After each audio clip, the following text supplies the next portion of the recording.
EU, they pretty much brought back to life the whole Roman way. You know, that whole Roman. That's why the scripture said that that deadly wound was healed, and that this particular beast that came up had power to give life unto the old beast. You know, because they brought all of that, they resurrected all of that legislation and different Roman ways till today.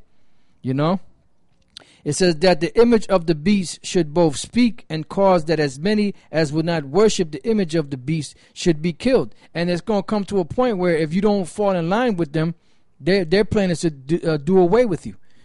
The guillotine, that's where they have the Georgia Guidestones, you know, which maintain humanity under 500 million in perpetual balance with nature, and all kind of other stuff that they have or that they do, you know, to bring the population down. The firing squad and all different type of legislation on putting you to death, you know, labeling you a terrorist so that you can be put to death, you know, without trial. That's the time of Jacob's trouble. Gone. Right there. That's right. If they didn't worship the image of the beast, that they should be killed. That's right. You know, those executive, I forget the actual term, something they just execute you on the spot. I forget the actual term, you know, but they'll execute you on the spot. They'll bring judgment upon you. They'll sentence you, and they'll bring out the judgment right there all at once. Summary judgment. So, right, summary judgment, just summarily put to death.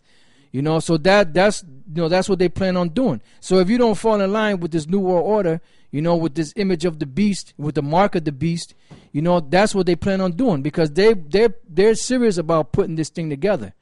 You know, it says, and he causeth all, both small, in verse 16, and he causes all, both small and great, rich and poor, free and bond, to receive a mark in their right hand or in their foreheads, which is that microchip. And it ain't talking about nations or corporations. When you read the 17th verse, it tells you it's talking about men. So that's how we caught that nigga Nate out there. That's right. You know, it says, and that no man, and it doesn't matter if you have it on the right hand or the left hand or wherever. Go to Revelation 20 and 4. Revelation 20 and 4 for those clowns out there that say, well, it doesn't say nothing. See, you guys are. You know what? Go ahead and take it. Then take it on the left hand. Then you'll be all right. You'll be all right, brother. You do that. See what the Most High does to you. Yeah. If there's no judgment. Oh, because Asaph, he said, well, he's AOL right now, but he said he'll be the first guy to take the chip. So when the chip is instituted, I want to see you pop out of that coffin, you know, and then take that chip, man. Take it in the left hand. Revelation 20 and 4. And I saw thrones, and they that sat upon them, and judgment was given unto them. And I saw the souls of them that were beheaded for the witness of Yahushua, and for the word of the Most High, and which had not worshipped the beast, neither his image, neither had received his mark upon their foreheads or in their hands. And they lived and reigned with Yahushua 1,000 years.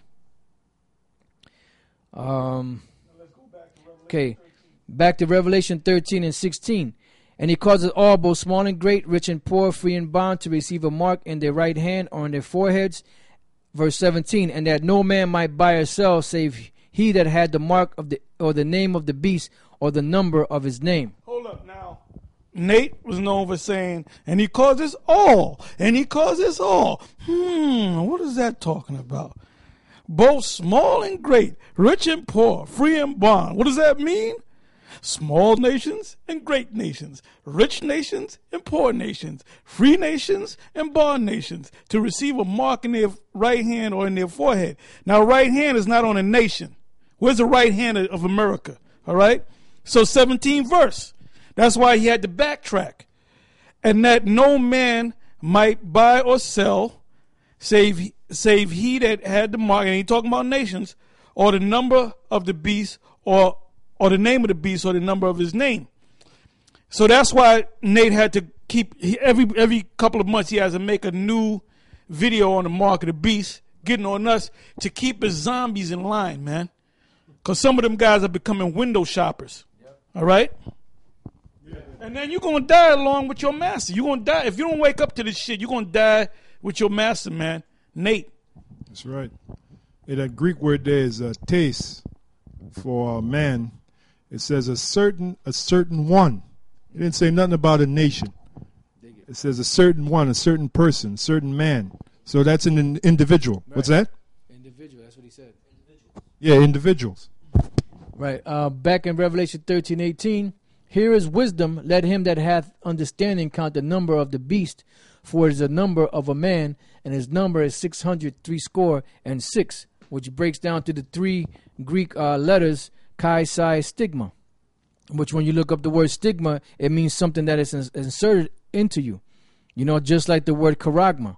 You know, so now Nate and his men are backpedaling, you know, because they're seeing that there's so much technology out there that the RFID microchip is not just a tracking device. It can be used for buying, selling, and all of that stuff. That's why they're making everything where you could pay on your smartphone. You could pay with your, you know, your fingerprints, your palm print. You know, you can do all kinds. They're looking on biometrics so that you can pay, you know, using your eye scan. You know, and eventually that's all leading up to putting that microchip inside of you, because you can't lose that microchip, you know, or whatever the excuse they have, you know, so they can keep track of their slaves, basically, you know. So that's the breakdown of Revelation 13. You know, last week we went over Revelation 17, and Lord's will, next week we'll go over Revelation, the 12th chapter. And with that, we're going to say shalom and keep watching. Shalom.